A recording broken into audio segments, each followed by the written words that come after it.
To order Monday, March 13, 2017 at 6:30. Please rise for the Pledge of Allegiance.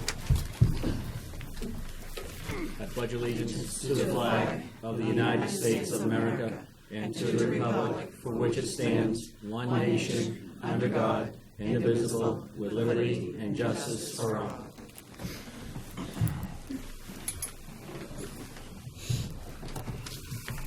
Did we get a chance to look at the minutes for January 19th and February 27th? I make a motion to approve the minutes of Thursday, January 19th, 2017, as written. I have a motion, have a second? I feel like I have a motion and a second. Any other discussion? Sure.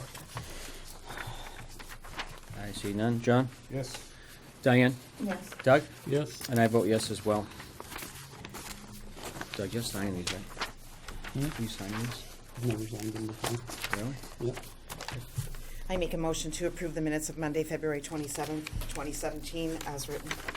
Okay, a motion, do I have a second? Second. I have a motion and a second. Any other discussion concerning the minutes? Very cute. I see none. John? Yes. Diane? Yes. Doug? Yes. And I vote yes as well.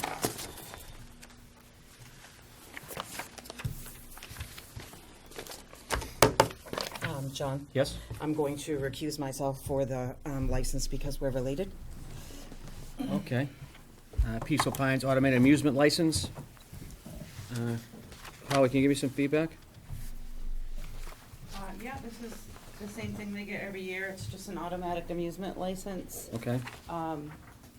They've done everything they need to do to get it. The police chief goes once you guys vote on it, and just to double check how many auto amusements they have, and then we issue the license. Okay. And the license is specific to how many electronics they have, correct? Yes, there should be, and there should be 4 on there. Right. Okay.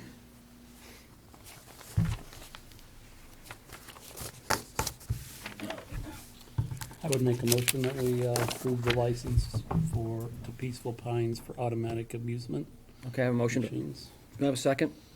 Second. I have a motion and a second. Any discussion concerning Peaceful Pines? Just, Yes. just so that everybody know how many amusements we're talking about. Yeah, we're talking about one pool table, 2 electronic games, and 1 pinball game. Okay. Okay, motion and a second. Any other discussion? I see none. John? Yes. Doug? Yes. And I vote yes as well. Do you have the original for signature inside the office? Yes, Holly, thank you. it's actually right here.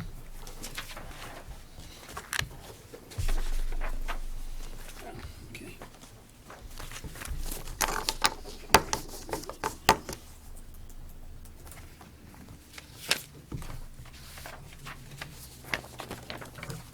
Thank you, sir.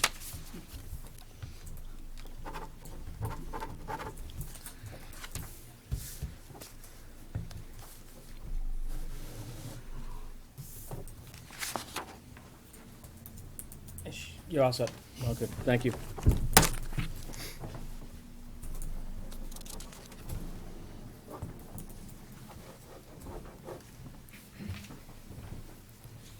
Thank you so much.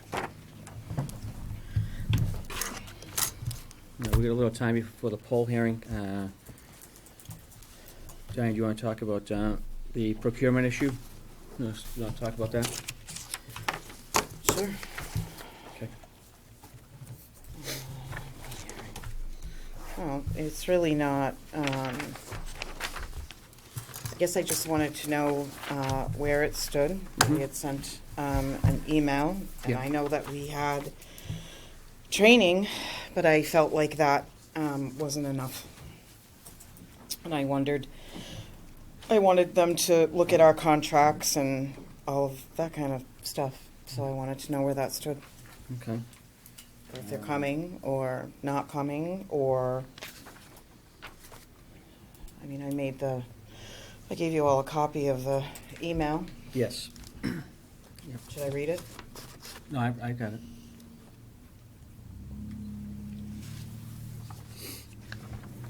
So I'm not really sure where that Well, is. what I know, what I've done is looked at it a little bit myself, and 30B violations that date back from what I can see past 2012, multitudes of violations concerning the 30B contracting. I think the major issue is that we don't have a procurement officer. We haven't had one in a long time, and the fact that the Board of Selectmen office should be the procurement office for all contracts. We should maintain all contracts for a public view, so the public has the right to come in and view whatever contracts they want to look at any time that they want to look at during business hours. Unfortunately, we don't have a policy on that yet either. So I did entrust Mr. Tenzini to look at that, procurement slash, policy on contracts.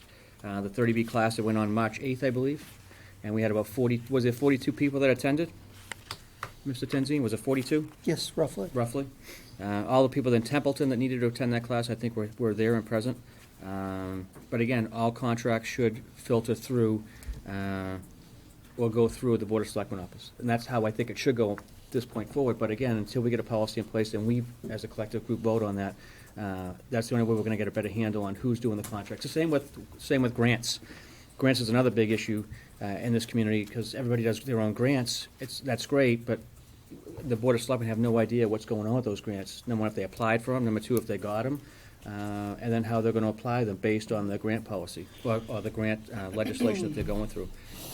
So Well, I like. agree that we have to have a policy, but there's already a state statute, which is Chapter 30B. And it was clearly violated, and it doesn't really matter how many years it was violated. It was definitely violated yeah. during my board term. So I think it's just a matter of, it's nice that they came and did training, and other towns came, and there was, our treasurer was not there. So that would have been a key person to come, but neither here nor there. I had asked for a memorandum. I had wanted to make sure that the exact issue was known. I had asked to get out ahead of it. So, it is going to be in the management report. So, Yes. it's a pretty serious offense in my opinion, in that, it's taken 3 board meetings to get it on the agenda. And I believe I had given a copy to Christine. Okay. So it's just a matter of, maybe when the management letter comes out, I think as far as the state's concerned, correct me if I'm wrong, Mr. Tenzini, I believe you talked to the Attorney General's office, and as far as what they're telling us is. Inspector General? Well, the Inspector General, excuse me, the IG's office, is that, that the class needed to be to be done. I understand that. What- Ms. Carter and I have talked about that. So what other things does the IG office expect us to do? Do they want to come down here, or, do you expect them to come down here? I don't. What I said to them was to relay what had happened and to ask them what I could do to provide them with a level of confidence that it would not happen again. They took a day or maybe 2, I don't recall exactly, to get back to me and suggested the on-site class, which we've done. Okay.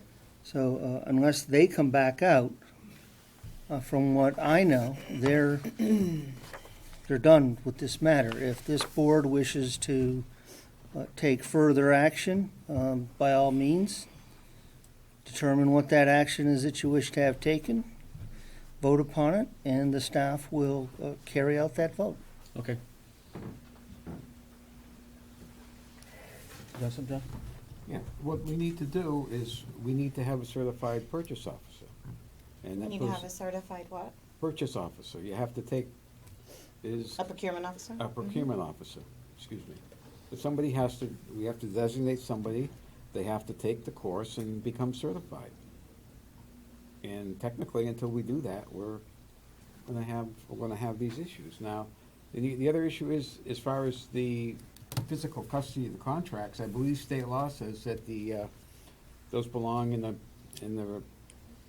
presence of the accountant. Which I'm sure they are. But but they're still a matter of public record. They are, but I'm saying that's where they should be kept, not in the selectman's office. Right.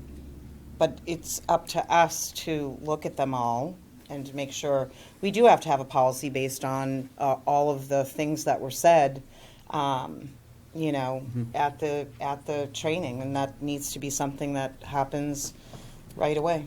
Okay. Well, Well, all we'll- contract is a matter of, should come to us to be voted on and approved That's right. and signed by the chair. Okay, so who signed all the contracts for Town Hall? I have no idea. It's a good, Exactly that. yeah, that was. Who signed all the contracts for town Well, hall? we're gonna go into a poll hearing at this time at 6:40, to be on time. So I'm gonna put the poll hearing into session. Mr. Berry, you here? Hey, Mr. Berry, how are you? Can you give me a little rundown? Thank you, sir. This hearing is to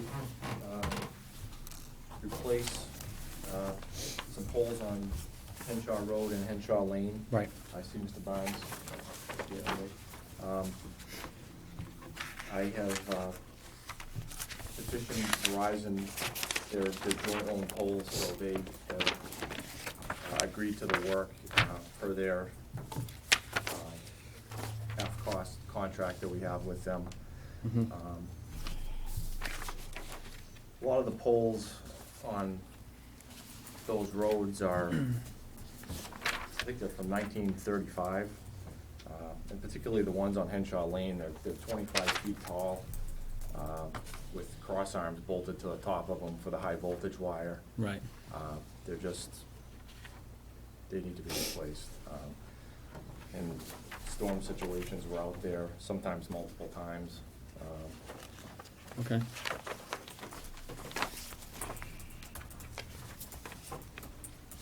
Are you decreasing the span from pole to pole as well? Yes, yeah, we're adding a few poles too. Some of the, I don't have a copy of the drawing, but you I can see do. some of the spans go as much as, 260 feet. Right. Ideally, you like to keep it around 150, 170 if you can. It just makes for a stronger line. And also, there are three poles that we can't really even get to with the trucks where it goes transition from Henshaw Road to Henshaw Lane. There's a little right of way there. We've been maintaining them up until now by climbing them, but they're really not even safe to climb anymore. So we'd really like to get those out of there. Mr. Chair. Yes. So they're right-of-ways and not easements?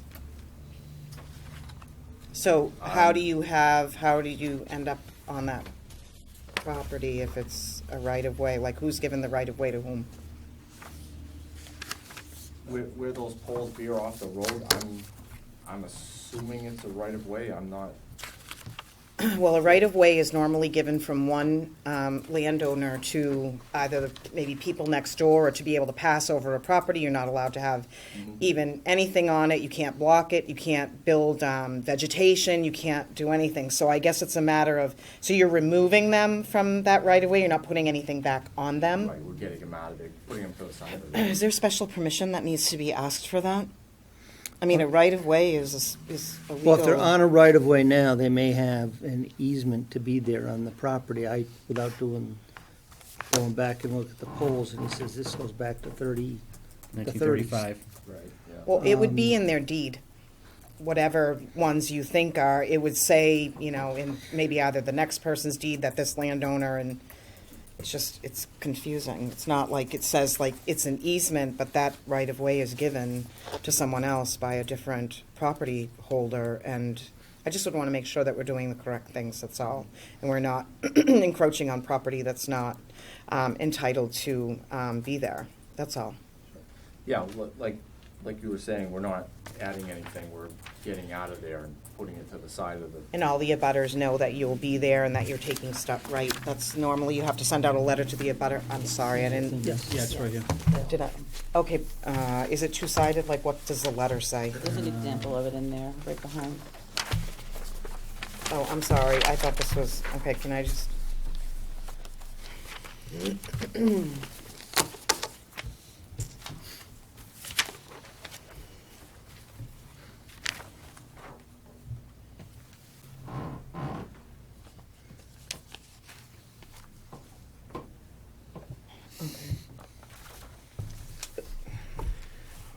Okay.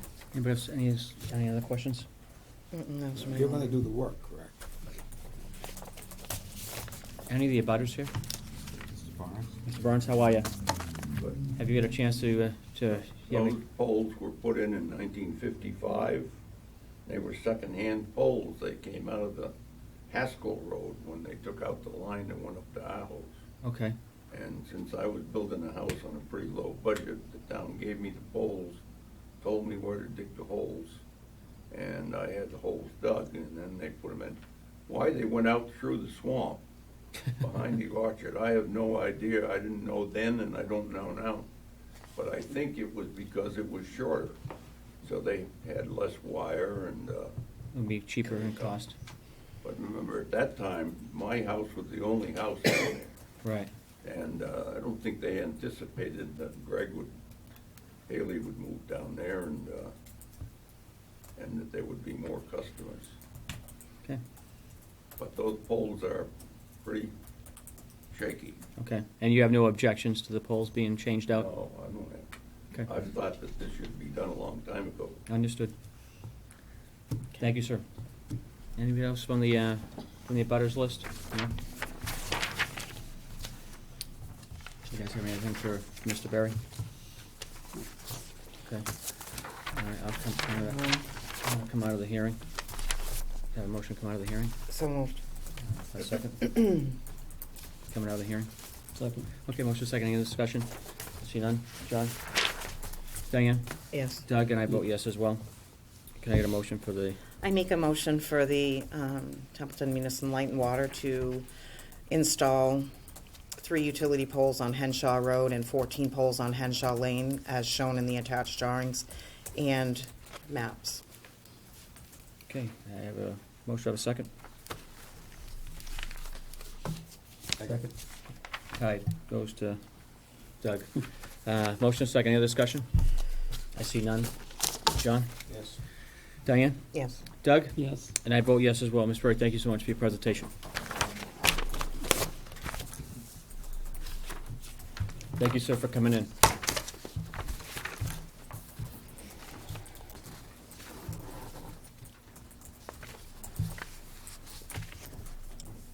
Go off agenda for a second. Ms. Morrison, do you want to come forward?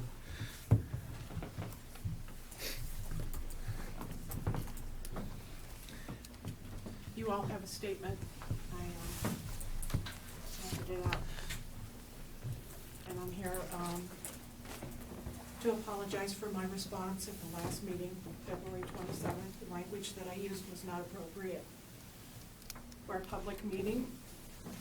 A copy of this letter has been made available for the chairman of the Council on Aging Board. I have also made certain that a copy of this letter was put in my personnel file. Again, I apologize for the inappropriate language. And won't happen again. Well, thank you so much for that. I appreciate that. Thanks, Diana. Thanks, Diane.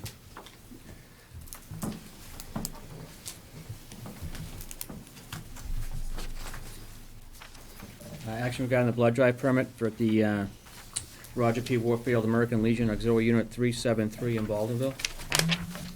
Does it matter where I sign? Where is it?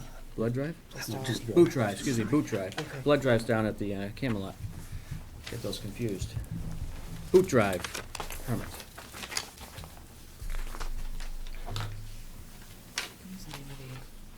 Was that given you to Holly? What? The boot drive? Oh, here it is. That's in there, yeah. Is there anyone here for that, or? No, it was Sue Okay, from the so assessor's office. this is, submitted it. how many years is it that they've been doing this? Do you know for how long? I don't. Do you remember? I Okay, think so, for quite a while. usually just, everything that's in here is the same, that they've done before, and they know.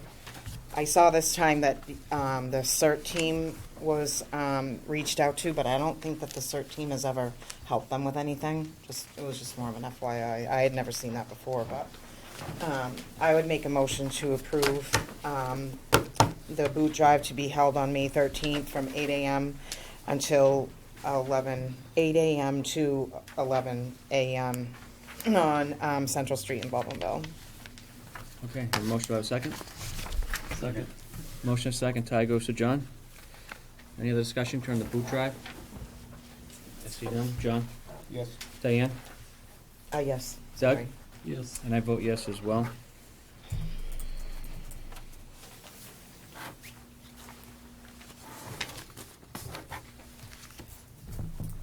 Mr. Tanzini, action on nomination of the fire chief for the town of Templeton. Mr. Chairman, I would respectfully ask that the board hold the executive session prior to vote, should there be any of the issues of negotiation that impact that nomination. Understood.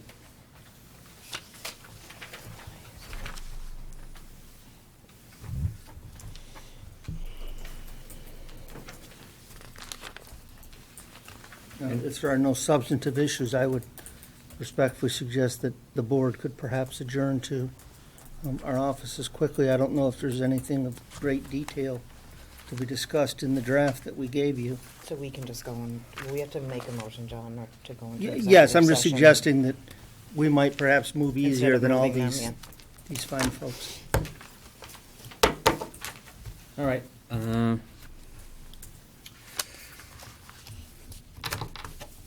Okay, First Mass General Law, Chapter 30A, Section 21, Bullets Alpha and Bullets 2, strategy sessions of contract negotiations with non-union personnel. Need a motion to go into executive session under that chapter, 30 Alpha. And will we be coming back out into open session? And we would come back out to open session, yes. So moved. Okay, motion a second? Second. Second, any other discussion? I see none. John? Diane? Oh, yes. Doug? Yes. And I vote yes as well. We're gonna take ourselves into the Board of Selectmen office real quick.